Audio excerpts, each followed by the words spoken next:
En este ejercicio nos piden encontrar la escala de los siguientes dibujos, dar la medida real en metros y la medida del dibujo en centímetros. Vamos a suponer que nosotros hemos recibido la copia de un fragmento de un plano y en el dibujo que estamos viendo, en este caso es de una torre, nosotros no sabemos a qué escala fue hecho ese dibujo, pero sí nos aparecen las cotas. En este caso vemos que la altura de la torre es de 40 metros.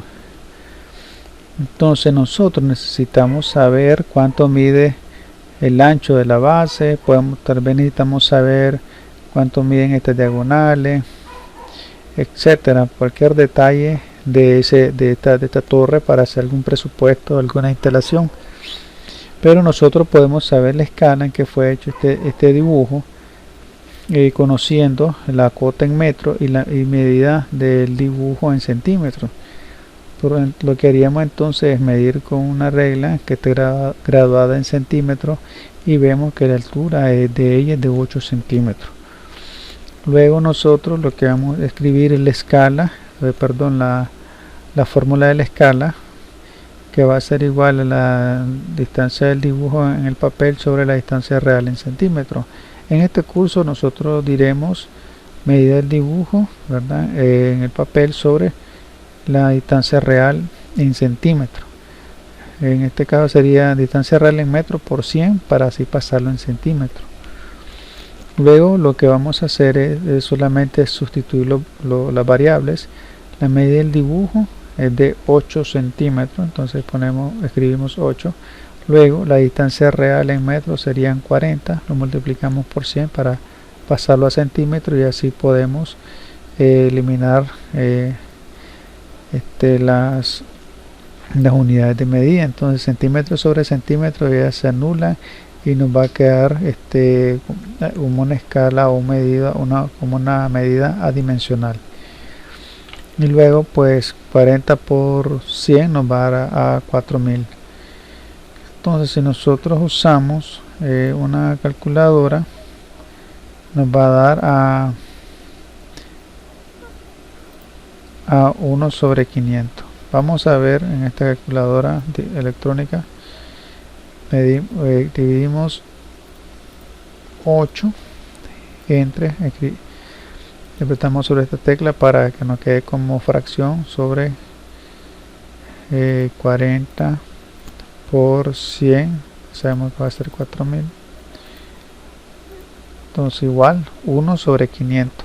Algunas veces las calculadoras nos pueden dar en vez de darnos así en fracción, nos puede dar en notación científica o notación decimal, que sería 0.02. Entonces para saber cómo sería en fracción, simplemente apretamos esta tecla que dice A B sobre C. O a B se puede aparecer de otra manera, pues A sobre D sobre C o A sobre B, etcétera. Entonces apretamos esta tecla y ya vemos que nos va a aparecer 1 sobre 500, que esa sería la escala en que fue hecho ese dibujo. ¿Por qué es importante saber la escala del dibujo? Como dijimos al inicio, nosotros sabiendo la escala podemos saber cuánto es la medida en otra parte, algún detalle del plano. Supongamos que necesitamos saber cuánto mide de ancho la base de la torre. Pues simplemente vamos a medir con una regla cuánto mide esta parte de aquí. Entonces, y supongamos que sean de 3 centímetros o 2 centímetros y medio.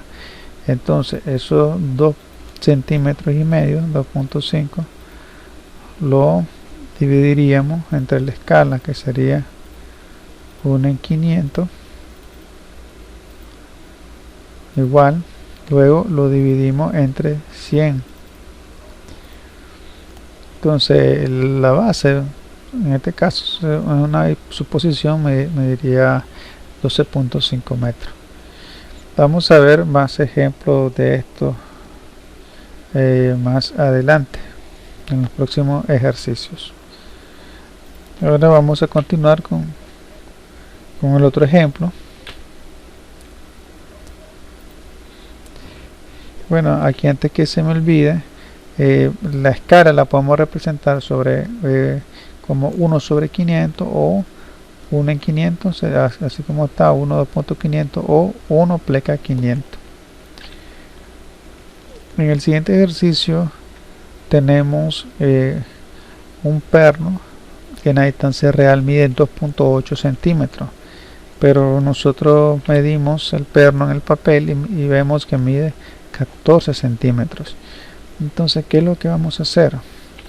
Escribimos la fórmula de la escala, que va a ser medida del dibujo sobre la distancia real en centímetros. Sustituimos los valores. La medida del dibujo, ¿cuánto va a ser? 14 centímetros en el papel sobre la distancia real en centímetros. Como vemos, la distancia real ya está en centímetros, entonces no necesitamos multiplicarlo por 100. Luego, simplemente pues realizamos la operación. Vamos a ver si es cierto que es 5. Dividimos 14 entre 2.8, nos va a dar igual a 5, correcto. Pero como estamos trabajando en escala, nosotros la vamos a representar 5 sobre 1, porque aquí implícitamente pues bajo el 5 está un 1, entonces 5 sobre 1 nos va a dar a 5. Entonces esa escala la podemos representar 5 sobre 1 o también así 5 a 1, 5 2.1. Y estos serían los dos ejemplos del ejercicio número 2.